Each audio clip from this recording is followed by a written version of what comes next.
데이터 올리기의 본격 채용 장려 프로젝트 마켓 관리 편을 함께하고 계십니다.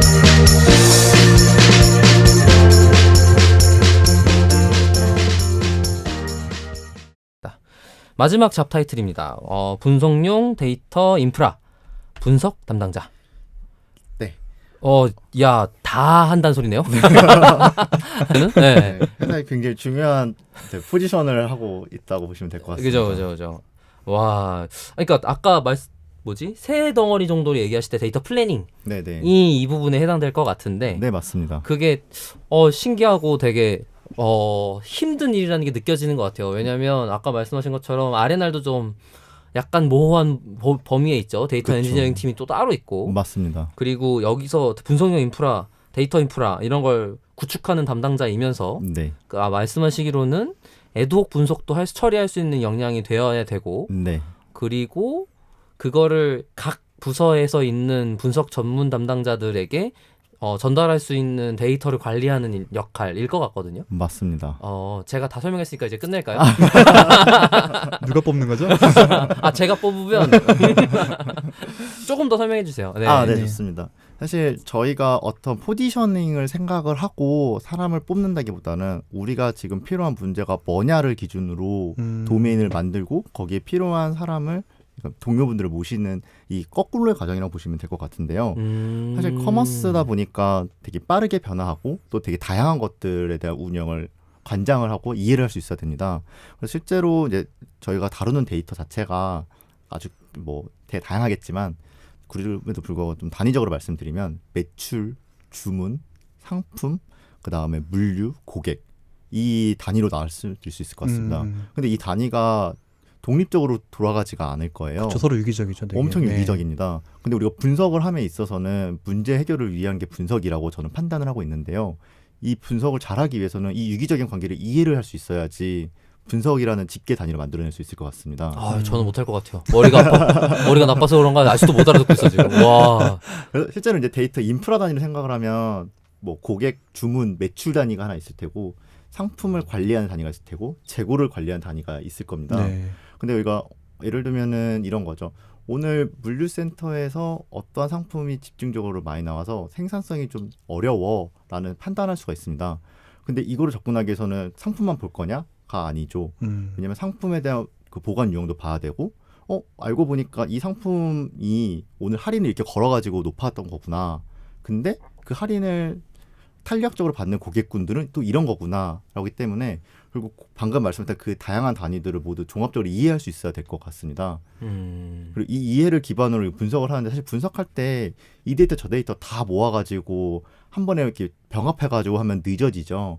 이것들을 미리 사전에 세트를 준비할 수 있으면은 더 빠른 의사결정과 빠른 해결점을 찾을 수 있을 것 같은데 저희는 이것들을 위한 것들 분석용 데이터베이스라고 표현을 해서 이것들을 분석 단위로 집계를 하고 있습니다.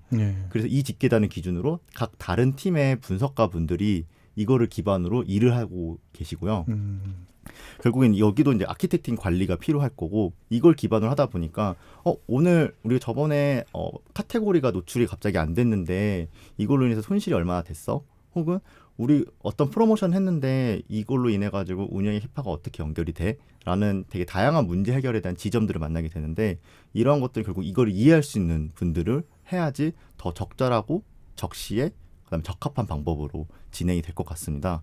그래서 데이터 플래닝이라고 하는 파트는 단순히 운영, 인프라 운영이 아니라 분석과 운영에서 그 중간점에서 어떠한 관점으로 해결할 것인가 이 포인트로 접근하는 포지션이라고 보시면 될 것 같습니다. 사실 저희 데이터 농장팀이 원래 그런 일들을 집중적으로 하고 있다가 회사가 커지면서 그 팀도 사이즈도 커지면서 주제적으로 분할이 됐던 거고 이 주제가 사실 전신이라고 보시면 될 것 같습니다. 좀 되게 와닿는 것 같아요. 이게 이 업 자체가 완전히 잘 정형화돼서 각각의 그냥 각 도메인 파트에서 분석하면 되는 게 아니고 이 정형이 잘 안 되기 때문에 어쩔 수 없이 네. 그 중간적인 위치에서 일을 해야 되는 팀이 약간 뭐라 그러면 좋을까요? 약간 개척팀 같은 게 하나 있는 느낌이거든요, 저한테는. 네네. 데이터 개척팀? 제품팀이랑 협업도 되게 많이 필요할 것 같은데, 왜냐면 그쪽에서 뭔가 로그를 내려주지 않으면 데이터가 안 나올 텐데 맞습니다. 그거에 대한 협업은 어떻게 이루어지나요? 거의 상시로 같이 주 단위로 논의를 하거나 혹은 아예 개발팀이랑 같이 미팅이 정기적으로 있는 상황이에요? 네네 맞습니다. 어. 그래서 흔히 이제 데이터 엔지니어와 이제 데이터 이제 베이스 아키텍트라고 그러죠. DBA 분들이랑 같이 일을 많이 하고요. 개발 단위에서는 근데 실제로 분석 단위에서는 다양하죠. 물류팀이랑도 일을 하고 UX팀이랑도 일하고 마케팅팀이랑도 일하고. 근데 요구사항은 거기서 받고 반대로 이제 개발 단위에서 어떻게 풀고 이걸 다시 관리하려면 어떠한 단위로 우리가 이걸 집계할 것인가를 다시 여기서 기획을 또 하게 되는 거죠. 나중에 이거를 기반으로 우리는 이런 분석을 해야지 기회 영역을 찾을 수 있을 거야가 거기서부터 이제 이니시에이티브가 되는 조직이라고 보시면 될 것 같습니다. 데이터 포인트도 굉장히 많을 것 같아요. 엄청 많습니다. 네, 예를 들어서 뭐 광고 쪽도 있을 거고 웹 쪽도 있을 거고 그러니까 각 마켓 컬리 제품 그 자체도 당연히 있겠지만 네네. 그 컨트롤하지 못하는 저쪽 광고 플랫폼 쪽 데이터도 있을 거고 내부적으로 ERP 쪽 관련 데이터도 네네. 있을 것 같고 그런 것들이 한꺼번에 어쨌든 엮인 채로 지금 당장 판단해야 되는 걸 얘 맞는 데이터를 뽑아서 확인해야 되는 상황? 맞습니다. 이게 어느 판단이 일어나야 될 타이밍 때마다 계속 다 정리해 놓기가 쉽지가 않겠지만 당연히 그것 네네. 때문에 에드옥 데이터 분석이란 게 있을 것 같은 느낌이네요. 들어보니까. 네네 맞습니다. 오히려 그런 것들을 기반으로 저희가 문서화를 하거나 네. 정리를 하는 걸로 역으로도 많이 하고 있습니다. 요구사항이 나올 때마다. 오히려 이럴 땐 이런 걸 보면 좋습니다 같은 게 그때그때 만들어지는 상황이군요. 네 맞습니다. 왜냐하면 문제 지점이 항상 다양하고 알 수 없는 시점에 발생되기 때문에 4년이나 되는데 아직도 계속 새로운 게 나오고 있는 거예요? 네. 정황상 더 나올 것 같습니다. 그러니까 아니 지금까지 일을 했는데도 새로 그 일만 전문적으로 할 사람 뽑는 거잖아. 그죠? 그렇습니다. 그러면 이 새로운 문제 상황에 굉장히 빨리 적응하는 능력, 네. 그다음에 데이터를 상상하고 입체적으로 보는 능력이 굉장히 중요하겠네요. 맞습니다. 앞에 이 업무가 전신이라고 하셨었는데 네네. 혹시 그렇게 했던 일 중에 좀 기억에 남는 일? 이런 게 있을까요? 네. 이런 게 있습니다. 사실 엄청 대단한 거는 아닐 수 있는데요. 회사 안에서 회사를 이루기 위해서는 인사팀도 필요하고 총무팀도 필요하고 그리고 좀 다른 펑션에서 디자인도 필요하고 그렇죠. 되게 다양할 겁니다. 근데 우리는 함께 협업을 하는 그 구성 요소로 함께 동료로서 일을 하고 있을 텐데요. 동료로서 일을 하기 위해서는 공통의 지표, 공통의 방향으로 바라봐야 될 것 같습니다. 근데 데이터라고 하는 부분은 누구한테는 되게 가깝고 복잡하고 일접한 단위시겠지만 누구한테는 굉장히 멀고 어렵고 좀 쉽지 않은 단위일 수도 있을 것 같습니다. 그죠. 듣기만 해도 그런 건 모르겠고 내가 알아. 맞습니다. 그럴 수 있을 거 아니야. 그렇죠. 네. 그러면 아주 쉽게 생각하면 정보가 한쪽으로 쏠린다라는 개념이 생기는 거고 바꿔 말하면 일 또한 쏠릴 수도 있는 거죠. 근데 저는 그런 부분들을 별로 지양해야 된다고 생각을 합니다. 그래서 어떠한 것들을 했냐면요. 되게 단순합니다. 그냥 전사에 매일 아침마다 어제 매출을 알려주는 겁니다. 지표 공유를 하셨구나. 네, 맞습니다. 데이터의 민주화. 네, 맞습니다.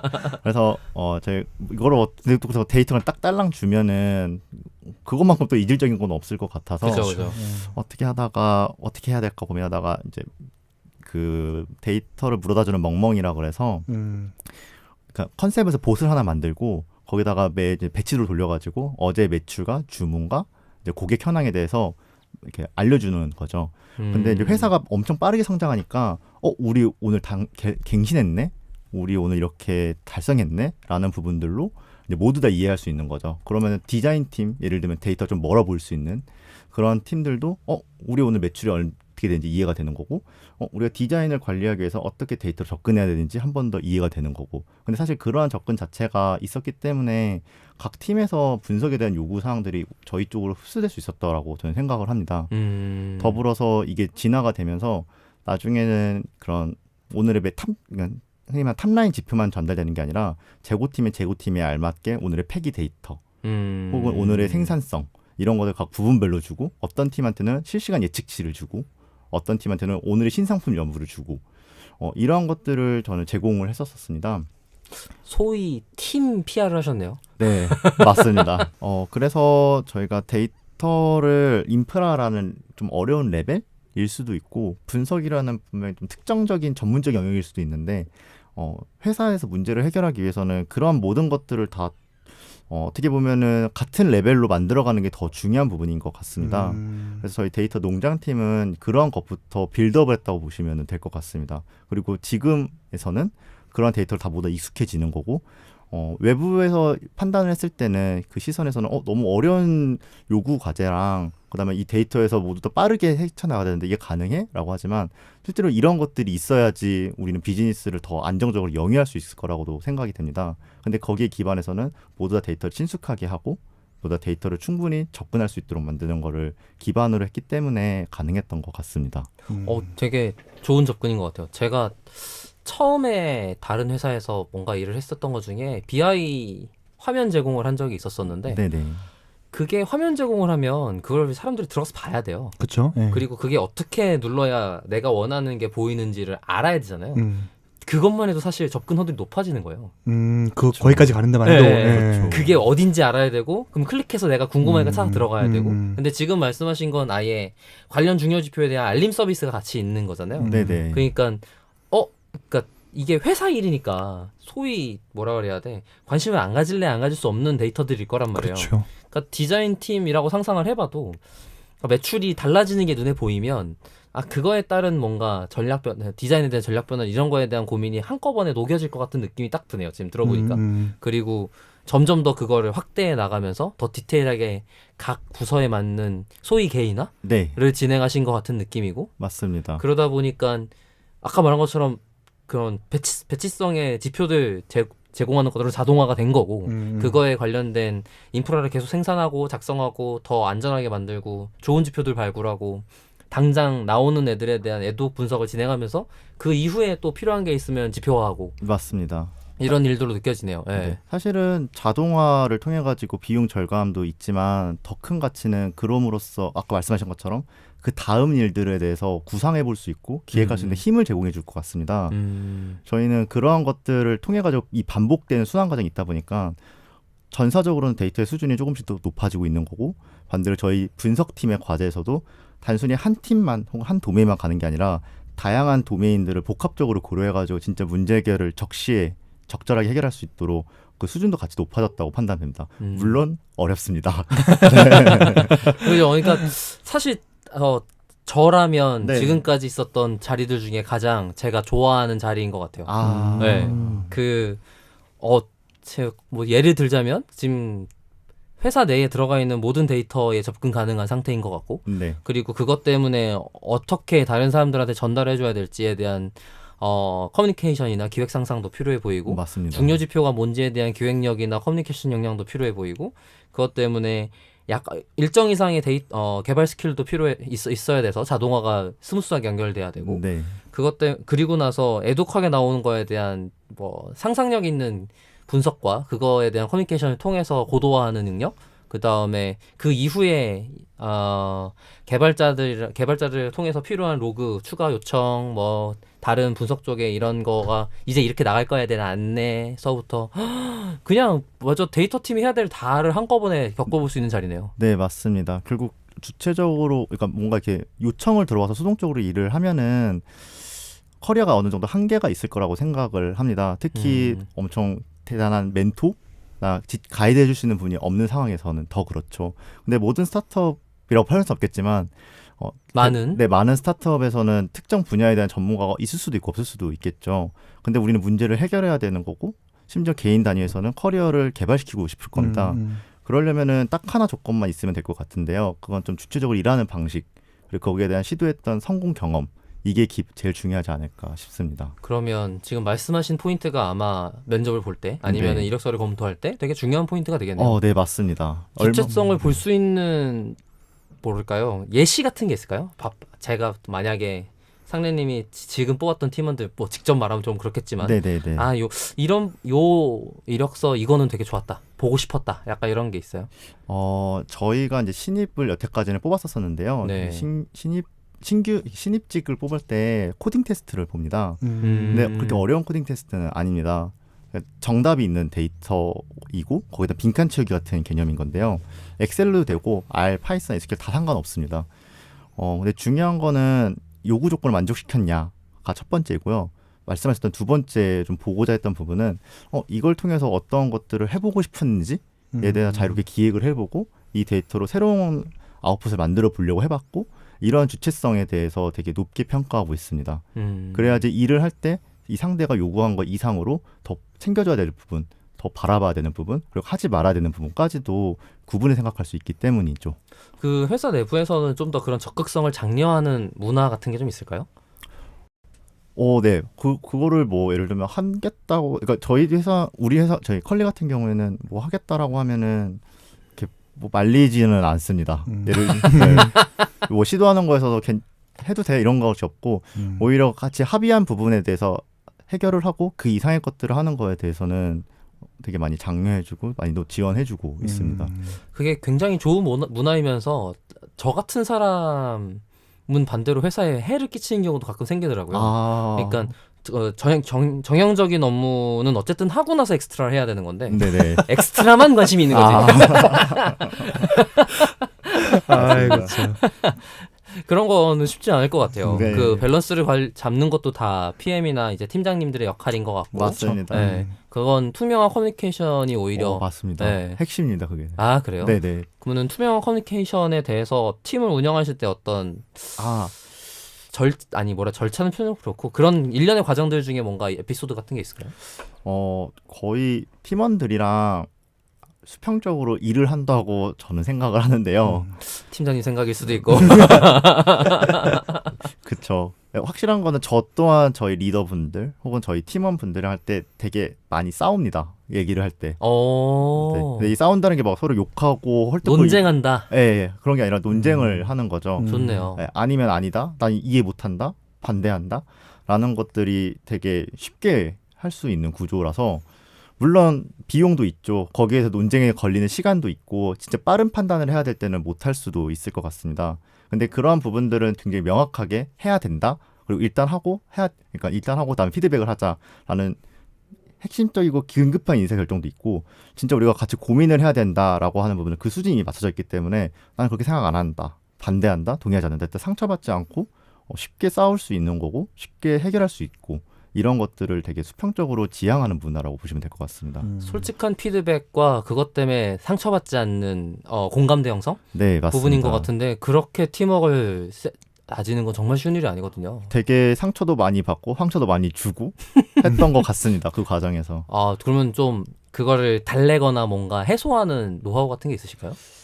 이게 노하우일지는 잘 모르겠는데요. 예를 들면은 서로 기분이 나쁘다라는 부분, 어차피 이 일을 사람이 하나 보니까 그죠. 거기서 감정이 안 들어갈 수는 없다고 생각해요. 거기 감정을 제외하거나 배제시키는 노력은 반드시 필요하겠지만 근데 만약에 이 사람 혹은 제가 상처를 받았다라고 하면은 중요한 거는 이게 특별한 일은 아닌 것 같지만 그냥 말을 하는 겁니다. 나 이것 때문에 기분이 나빴다를 말하는 거죠. 정말요? 네, 제가 말을 하는 거고 반대로 물어보는 거죠. 혹시 내가 말했던 것 때문에 기분이 안 좋은 게 있었냐? 그러면 나한테 편하게 말해달라. 뭐 제가 계속 물어보죠. 그러니까 제 감정선에서 좀 아닌 것 같은데라고 하면 내일 팀원 인터뷰를 가겠습니다. 그런 게 일반적인 문화로 조성이 돼 있다는 거죠. 회사 내에서. 네, 자주 겪는 부분인 것 같아요. 사실 이거는 팀 내뿐만 아니라 팀 간에도 편하게 팀 간에도 그렇죠. 그럴 수 있겠구나. 중요하죠. 근데 제일 좋은 장점은 이게 있었을 때 어떤 장점이 있냐면 특정 문제 해결을 했을 때 되게 빨리 해결할 수 있습니다. 그러니까요. 네. 이게 되게 큰일이거든요. 네. 이것 때문에 오히려 문제가 숨겨져 있고 끙끙 앓는 게 훨씬 많아요. 근데 이게 그런 장점이 있는 문화인 걸 알면도 불구하고 구축하는 게 쉬운 일이 아니거든요. 그래서 그렇게 되다면 대단한 곳이다라는 생각이 드네요. 재밌네요. 그럼 저희 이번 데이터 인프라 분석 담당자 여기서 마무리할까요, 그러면은? 네, 좋습니다. 네. 그러면 저희 마지막 부분에서는 일단 여태껏 이제 공부하셨던 알려주셨던 부분에 대해서 네. 어떤 서류를 어디로 어떻게 뭐 이런 행정적인 걸 좀 알려주시면 좋을 것 같은데. 네. 실제 절차가 어떻게 되는지 관심이 있으신 분들은 우선 크게 신입과 경력직 분으로 나눠지긴 할 텐데요. 저희는 이력서를 먼저 인사팀에서 채용 프로세스를 겪고 그 다음에 저희가 이력서 검토를 합니다.